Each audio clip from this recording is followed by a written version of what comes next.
നമസ്കാരം. കേരളത്തിൽ മഴ പെയ്യാൻ തമിഴ്നാട്ടിൽ പൂജ. മഴ കുറവുള്ളതിനാൽ മുല്ലപ്പെരിയാർ തുറക്കാത്തതിനെ തുടർന്നാണ് കേരളത്തിൽ മഴ പെയ്യാൻ തമിഴ്നാട്ടിൽ പൂജ നടത്തിയത്. തമിഴ്നാട് കർഷകരുടെ നേതൃത്വത്തിലായിരുന്നു പൂജ. തമിഴ്നാട് പൊതുമരാമത്ത് വകുപ്പ് ഓഫീസിന് സമീപമുള്ള ക്ഷേത്രത്തിലാണ് പ്രത്യേക പൂജകൾ നടത്തിയത്. കമ്പം, ചിന്നമണ്ണൂർ എന്നിവിടങ്ങളിൽ നിന്നുള്ള കർഷക സംഘങ്ങളുടെ നേതൃത്വത്തിൽ തേക്കടി ഷട്ടറിന് സമീപവും പ്രാർത്ഥനകളും പൂജയും നടത്തി. ജലസംഭരണിയുടെ വൃഷ്ടി പ്രദേശങ്ങളിൽ തുടർച്ചയായ മഴയ്ക്കായാണ് പ്രാർത്ഥന നടത്തിയത്.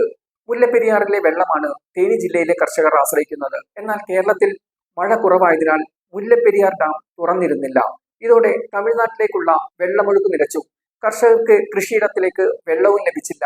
ഇതോടെയാണ് പൂജയുമായി കർഷകർ മുന്നിട്ടിറങ്ങിയത്. തമിഴ്നാട്ടിലെ കർഷക സംഘടനകളുടെ നേതൃത്വത്തിലായിരുന്നു പൂജ. വിവിധ ഘട്ടങ്ങളിലായാണ് തമിഴ്നാട്ടിൽ കർഷകർ കൃഷിയിറക്കുന്നത്. ജൂൺ ആദ്യവാരം തന്നെ മുല്ലപ്പെരിയാർ വെള്ളം തമിഴ്നാട്ടിലേക്ക് ഒഴുകും. കർഷകർ അപ്പോൾ ഒന്നാം വിള ഇറക്കും. എന്നാൽ ഇക്കുറി വെള്ളമില്ലാത്തതിനാൽ ഒന്നാം വിള തന്നെ പ്രതിസന്ധിയിലായി. തമിഴ്നാട്ടിലെ 5 ജില്ലകളാണ് പ്രതിസന്ധിയിലായത്. കാർഷിക ആവശ്യത്തിന് മാത്രമല്ല, കുടിവെള്ളത്തിനും ഇവർ മുല്ലപ്പെരിയാറിനെയാണ് ആശ്രയിക്കുന്നത്. തേനി ജില്ലയിലെ 1500ഓളം ഏക്കർ സ്ഥലത്ത് മുല്ലപ്പെരിയാറിനെ ആശ്രയിച്ച് കൃഷി ഇറക്കുന്നുണ്ട്. മുല്ലപ്പെരിയാർ അണക്കെട്ടിലെ ജലനിരപ്പ് നിലവിൽ 112 അടിയാണ്. ജലനിരപ്പ് 118 അടിയിലെത്തിയതിനു ശേഷം മാത്രമാണ് ജലം തുറന്നുവിടുക പതിവ്. തമിഴ്നാട്ടിന് ഒന്നാം വിള സീസണിലേക്ക് അപ്പോഴേ വെള്ളമെടുക്കാൻ കഴിയുകയുള്ളൂ. 2019 തമിഴ്നാട്ടിലെ ജലനിരപ്പ് താഴ്ന്നപ്പോൾ കർഷകർ സമാനമായ പൂജയും പ്രാർത്ഥനകളും നടത്തിയിരുന്നു. തുടർന്ന് പ്രദേശത്ത് മഴ ലഭിച്ചു. ആ അനുഭവം മുൻനിർത്തിയാണ് ഇക്കുറിയും പൂജകൾ നടത്തിയത്.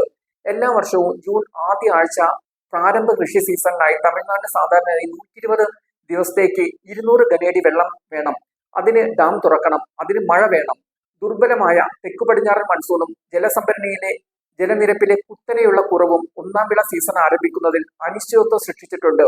ഇത് മേഖലയിലെ കർഷകരിൽ ആശങ്കയുണ്ടാക്കി. മഴ ലഭിക്കണമെങ്കിൽ മഴ ദൈവങ്ങൾ കനിയാതെ രക്ഷയില്ല. അതുകൊണ്ട് തന്നെയാണ് കർഷകർ പൂജയുമായി രംഗത്തിറങ്ങിയതും.